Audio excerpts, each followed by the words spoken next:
తరతరముల తలరాతల వెతలను మార్చిన నీ కథ మరువలేముగా.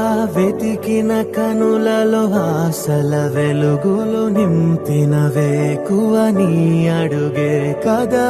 చరిత ఎన్నడు చూడని పయనము, చెదిరిపోని నీ సంకల్పము. గుడిసె గుండల్లో ఊపిరే నింపే,